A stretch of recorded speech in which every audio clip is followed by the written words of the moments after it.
Boots Ennis stops Stanionis, makes him quit on the stool. It was a great performance, but was it great enough to get the attention of Terence Crawford? We'll have to wait and see, but I feel like that's a tremendous fight now. I feel like we've always talked about it, real boxing fans, they're gonna watch Canelo versus Crawford, but in their hearts, they know that Boots and Crawford is a fight for the ages. They know how competitive that fight really is. And the reason why is because it's such a brutal fight. It's such an exciting fight for the fans. Stylistically, you look at Boots, he has probably the performance of a lifetime, his best performance up to date. And I feel like Crawford ultimately not having the best performance in the world against Madrimov, he has something to prove against Canelo Alvarez, but right now, I have to favor Canelo just because the weight is too much of a factor. I feel like Crawford not looking amazing at 54 partly does have to do with Madrimov. You know, I want to give credit to Madrimov and also give credit to Crawford because Madrimov, although he wasn't a known name, he was a legitimate opponent, and we saw that in the fight. And Crawford didn't look the best. He wasn't as fast, he wasn't as strong, his punching power wasn't as effective as it was at 47. You know, obviously easy to say when Crawford was stopping everybody at 47 and then in his debut at 54 doesn't get the stoppage. I feel like, you know, if you're looking at it on paper, there's no way that Crawford should be able to go up to 68 and beat a guy like Canelo. But this is a fight where it's like, I don't know if Crawford's going to be able to handle Canelo's power, but let's also see if Canelo can handle the speed and IQ of Crawford. Not that Canelo's not experienced. I feel like Canelo has the better resume, but I also feel like Terence Crawford is the more talented fighter between Canelo and Crawford, but the resume is definitely stronger on Canelo's behalf.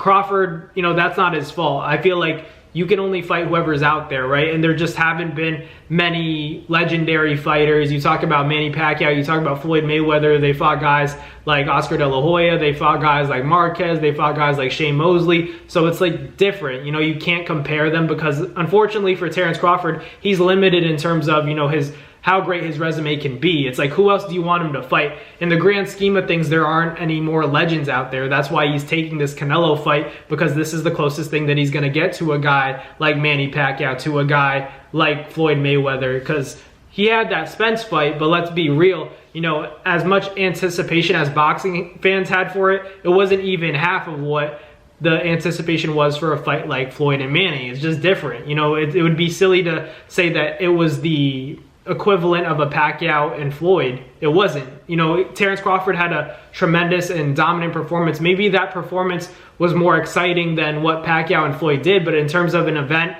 and for, you know, who people really wanted to see, because these guys have both done so much in their respective careers, there was nothing close to Pacquiao and Floyd because of how exciting and how, you know, different their styles were inside and outside of the ring. They're completely different characteristics. You know, you had a guy who was a philanthropist in Manny Pacquiao, you know, the people's man, you know, a man of the people. And then you had a guy like Floyd Mayweather where, you know, he liked to play the villain. He didn't want to be like, because he knew that either way, you don't like me, you don't like the way I fight, you're going to watch me fight because you want to see me lose. And ultimately, at the end of the day, you're putting money in my pockets. That's what Floyd did from a business perspective, and that's why he was so exciting. But to get back to, you know, Crawford, obviously Crawford's going to make a lot of money with Canelo Alvarez if their fight does go down in September. You know, assuming all goes well with, you know, Canelo's fight with Skull. But I feel like it's still not the fight that, like, real boxing fans want to see Canelo and Crawford. Like, I feel like real boxing fans want to see Crawford and obviously Boots, and then Canelo and David Benavidez is like what should really be happening for both fighters. And I understand, you know, the bag is going to be crazy for this fight, so I can't knock any fighter or either fighter for taking this fight because Turkey's, you know, turned it into something different, and these fights are going to be, you know, made big fights still, but respectfully, I really want to see Crawford and Boots over Canelo and Crawford. You know, if something, I'm not saying something, you know, is going to go down where Canelo and Crawford aren't going to fight, but you know how this boxing business is, you know, things get unpredictable. A fighter wants to pull out, they're not happy with, you know, the way the fight's promoted or whether they're getting paid all of a sudden, they want to go in a different direction. Canelo's taking a fight, you know, Terence Crawford isn't. So will Canelo get an injury? You just have to consider these kinds of things. And if that does happen, what's the next best thing? You know, you have a guy like Crawford, you have a guy like Boots, make a fight like that happen in the fall, and I feel like I wouldn't be too mad about that. But let me know down below what you guys think. Thank you guys for watching. Like, comment, and subscribe, and I'll catch you guys on the next NAS boxing video. Peace.